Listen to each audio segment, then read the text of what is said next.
Esse é o Giro do Agro, o programa aqui que a gente traz as informações que aconteceram na semana envolvendo o agronegócio brasileiro. Primeiro, antes de tudo, vamos começar com os índices, né? Trouxe aqui a soja no mercado físico, né? Paranaguá tá a 135, e aí quando a gente vai para aqui para o Centro-Oeste, né? Em Cuiabá já tá em 115,50, em Jataí 116,50 no mercado físico. Quando a gente olha para os futuros, né? O mercado futuro lá na Bolsa de Chicago, a famosa CBOT, para julho tá 10,25 dólares por bushel. Agora indo para o milho em Paranaguá tá fechando a R$ 68,00 a saca de 60 quilos. Já quando a gente vai para Eldorado, aqui no Mato Grosso do Sul, o preço continua estável aqui no Centro-Oeste a R$ 47,00 a saca de 60 quilos. Comente aí, na sua região, quanto que tá o saco de milho de 60 quilos. Já no trigo, né, em Ubiratã, no Paraná, o preço continua estável a R$ 78,00 a saca de 60 quilos, ou seja, a gente manteve aí as principais commodities num preço estável, né? O café arábica, de acordo com o CPEA, está cotado a 1.917,30, com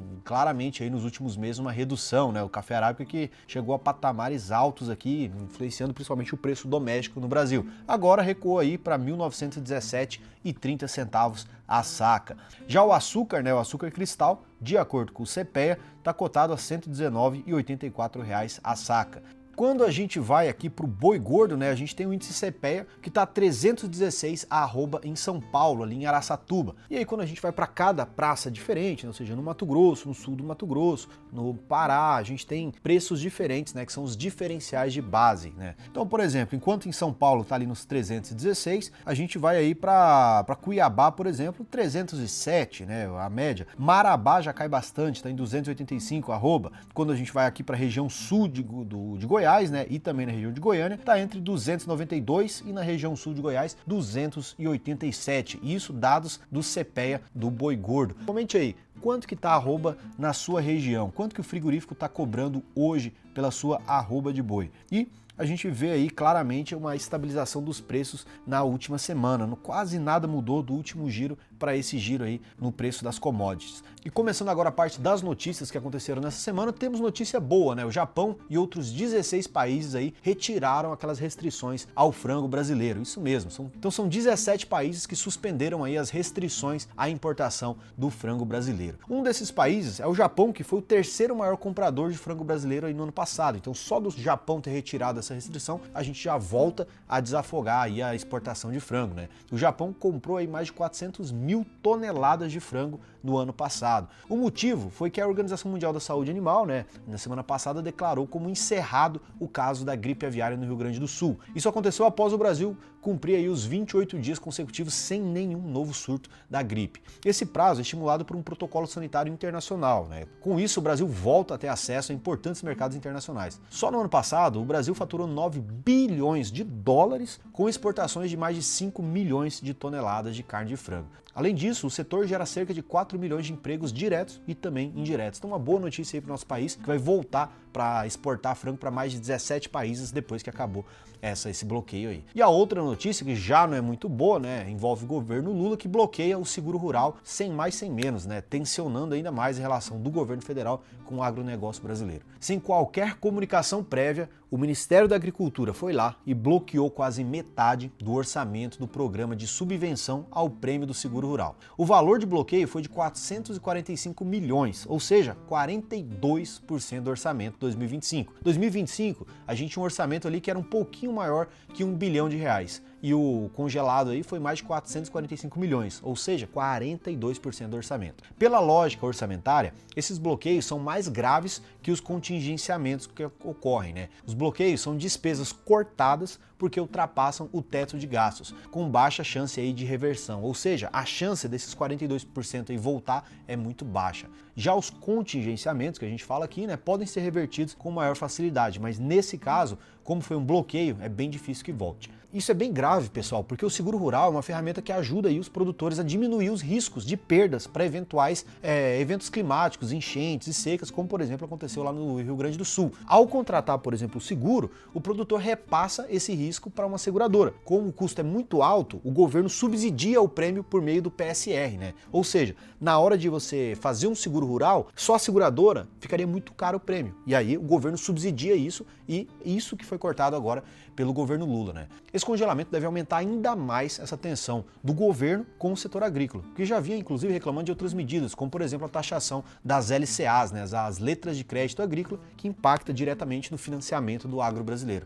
E agora o setor espera aí o anúncio do Plano Safra, né, de 2025-26, previsto aí para o fim de junho ou início de julho, ou seja, é bem provável que essa semana saia aí a previsão do Plano Safra. Outra notícia que a gente tem aqui envolve também aquele grande relacionamento que está tendo com a Marfrig e a BRF, né, que a Marfrig agora marca uma nova data para a Assembleia Geral para 14 de julho. Esse encontro, que havia sido iniciado, mas foi suspenso no dia 18 de junho, a gente falou isso aqui no giro passado, né? Será então retomado para o dia 14 de julho, às 11 horas da manhã, na sede ali da Marfrig em São Paulo. A decisão foi tomada após a BRF, que é envolvida, né? Ela está comprando a BRF de vez agora, né? Anunciou que na Assembleia ocorrerá no mesmo dia às 9 horas. Ou seja, a gente vai ter a Assembleia da BRF e da Marfrig acontecendo no mesmo dia, só em horários diferentes. Então, os acionistas da Marfrig terão até o dia 10 de julho para enviar novas instruções de voto ali. Segundo a empresa, a proposta da administração, junto com os documentos exigidos pela legislação, está disponível para consulta lá na sede da Marfrig e também nos seus canais oficiais.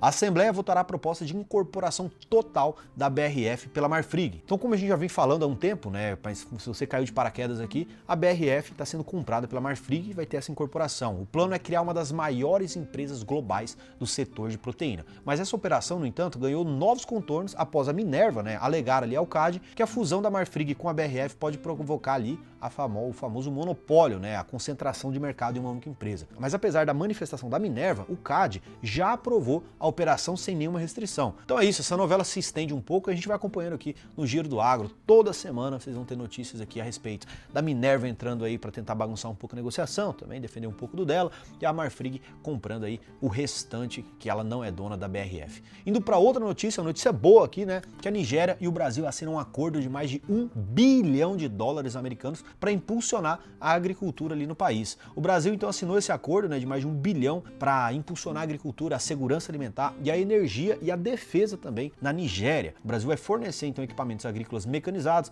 treinamento e centros de serviço por todo o país. Atualmente, grande parte da agricultura na Nigéria é de subsistência, com terras pertencentes a pequenas famílias e pequenos produtores. Isso faz com que o país dependa aí da importação de alimentos para mais de 200 milhões de habitantes. A Nigéria é grande, cara. Depois você pega a Nigéria no mapa, a Nigéria é gigante, cara. É um grande país aí da África. O objetivo então desse acordo é transformar a agricultura de subsistência ali do país para uma produção de escala maior, tendo como referência quem? Aqui, o Brasil, né? Que já fez isso há mais de 70 anos. Na área da energia, a Nigéria busca atrair investimentos para a produção do etanol e também outros biocombustíveis. E a brasileira Ativos, né? Ativos, não sei como fala essa empresa, é uma das interessadas no mercado nigeriano. Um estudo da inteligência de mercado da Apex Brasil aponta a existência de mais de 6 mil oportunidades para produtos brasileiros lá na África, com destaque para alimentos, máquinas e equipamentos de transportes. Nigéria, Gana, Costa do Marfim e Senegal concentram 740 dessas oportunidades, demonstrando então o potencial de crescimento das relações comerciais entre o Brasil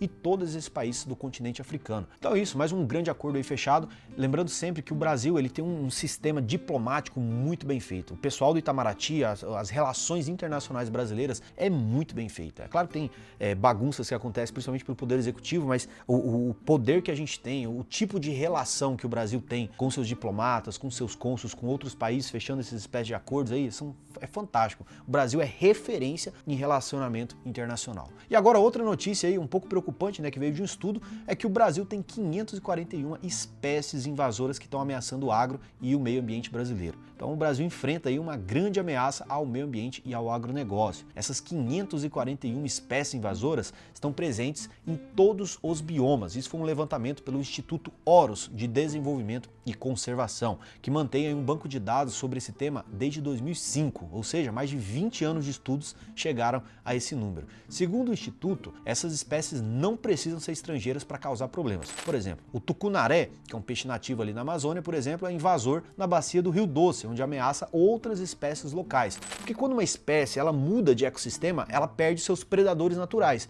e isso torna ela dominante ali. Um caso clássico disso é se você for pescar no Araguaia, se encontrar um boto ali, você já vai entender o que eu estou falando. Outro caso é o nim indiano, trazido para a produção de óleo repelente, né?